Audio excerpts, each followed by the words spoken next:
আমি আজকে আপনার সামনে কথা বলতে পেরে খুব আনন্দিত ফিল করছি এই কারণে যে সনাতনী জাতিগোষ্ঠী যে দীর্ঘদিন ধরে একটি বঞ্চনার ইতিহাস বয়ে বেড়াচ্ছে, সংখ্যালঘু জনগোষ্ঠী, এই নিপীড়ন বোঝার জন্য আপনি এক সক্ষম।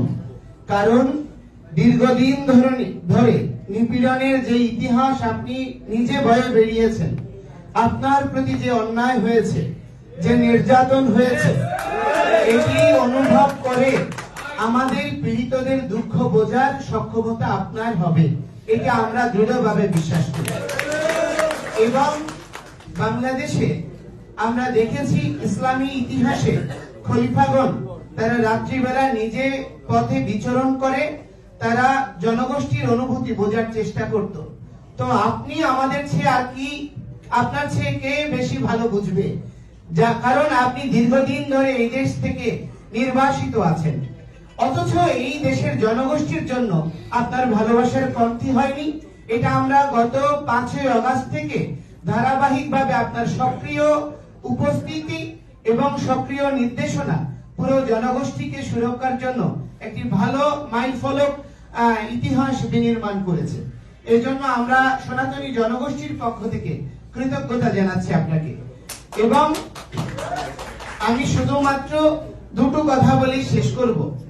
এখানে অনেক পরিচ্ছন্ন রাজনীতিবিদরা আছেন, আমার অনেক প্রিয় পরিচ্ছন্ন রাজনীতিবিদ ছিল, মারা গিয়েছেন, প্রয়াত কর্নেল আকবর হোসেন সাহেব, সাবেক মন্ত্রী কুমিল্লা, মঈন খান সাহেব আছেন, সাদেক হোসেন খোকা দেহত্যাগ করেছেন।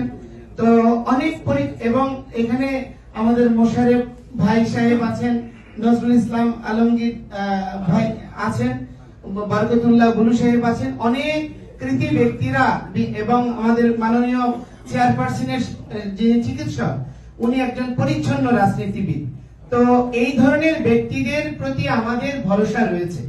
শুধু আমি আপনার কাছে একটা অনুরোধ করব, দীর্ঘদিন ধরে আমাদের নিপীড়িত হলেও বঞ্চিত হলেও যত না দুঃখ হয় যে কোনো রাজনৈতিক কারণে, এটা আওয়ামী লীগ এবং বিএনপি, জামায়াত ইসলামী নেতৃস্থানীয় লিডারদের মধ্যে দেখিনি তাদের মধ্যে কি মনোভাব আছে, কিন্তু ফিল্ড পর্যায়ে কিছু নেতাকর্মী সিনিয়র নেতৃবৃন্দের কাছে বিশেষ কৃপা কটাক্ষ লাভ করার জন্য সত্যকে গোপন করার একটা প্রবণতা দেখেছি।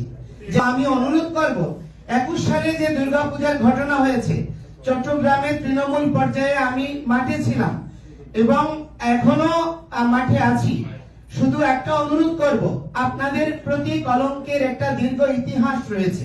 কোনো কিছু হয়েছে বিএনপি করেছে, আবার অন্য কোন সরকারের আমলে অন্য কোন দল করেছে, এই রকম একটি বঞ্চনার ইতিহাস হিন্দুরা বয়ে বেরিয়েছে।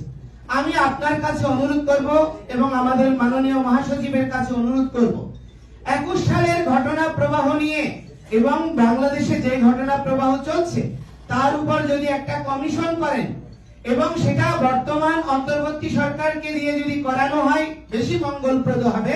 কারণ না হলে আপনাদের উপর আবার একটা রাজনৈতিক নিপীড়নের দায় আসবে।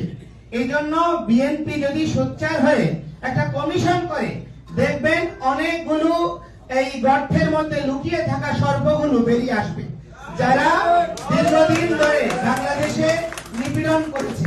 তো সেজন্য আমি আপনার কাছে অনুরোধ করব, আমাদের 8 দফা দাবি সেটা আপনি পড়ে দেখবেন।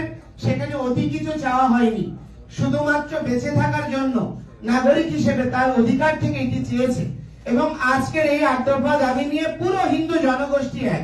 তো সুতরাং আমি আপনার মাধ্যমে আপনার যে 31 দফা রাষ্ট্র গঠনের নির্দেশনাবলী সেটা আমি পড়েছি, এটা অনেক অনুপ্রেরণাদায়ী।